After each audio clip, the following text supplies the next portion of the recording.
কইনি বিছানা কইনি হায় রে হায় রে হায় রে হায় বিছানা কইনি বিছানা কইনি না কিছু না হাই দিও রে का कही मोरा सैया के खेला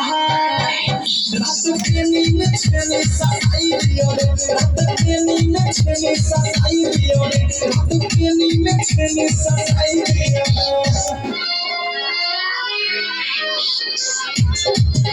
सताई दियो सताई दियो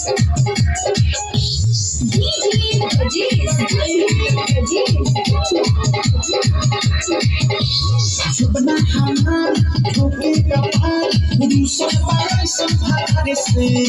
जवानी जिहान सुखले बिहान उठता का विचार से हाय हाय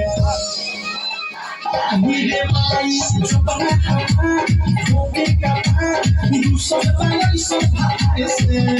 जवानी जिहान सुखले बिहान उठता का विचार से हाय हाय उठा से साबे ना भला चावे आहिरे माई ओखरे सुसाबे मन लाला चावे जगे पजाके भाटा खाई दियो रे का कही मोरा सैया के खेला रात पेनी में छेने सताई दियो रे रात पेनी में छेने सताई दियो रे रात पेनी में छेने सताई दियो रे पेनी में छेने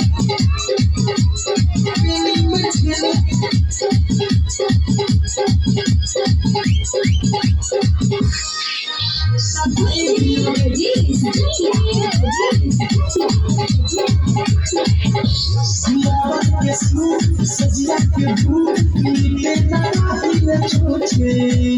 बूढ़ी के मोरी देवी ना छोड़ी भोला ना बाबू पूछे नाइयो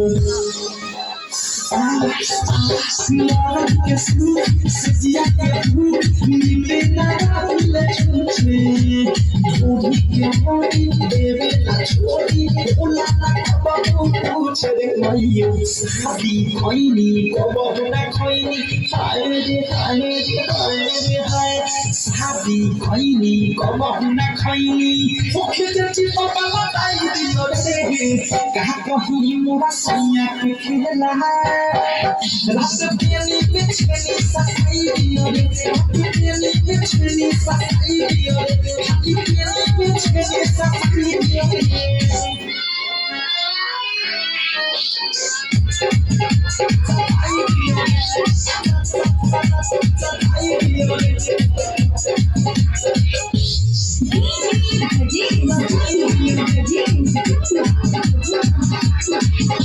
किसान बुझना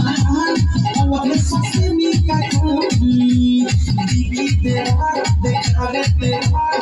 ना कोई पड़ा ही आगे आए हैं दादा दीदी किसान बुझना और सबसे मिका कोई दीदी तेरा देखा रे तेरा ना कोई पड़ा ही आगे अनुराग सुबह साह बिहारी हाय रे हाय रे हाय रे हाय अनुराग सुबह साह बिहारी अमके चटानी चटाई दिया रे का कही मोरा सैया के खेला रात पेनी में छेनी सताई दियो रे रात पेनी में छेनी सताई दियो रे रात पेनी में छेनी सताई दियो रे डायमंड रिकॉर्डिंग स्टूडियो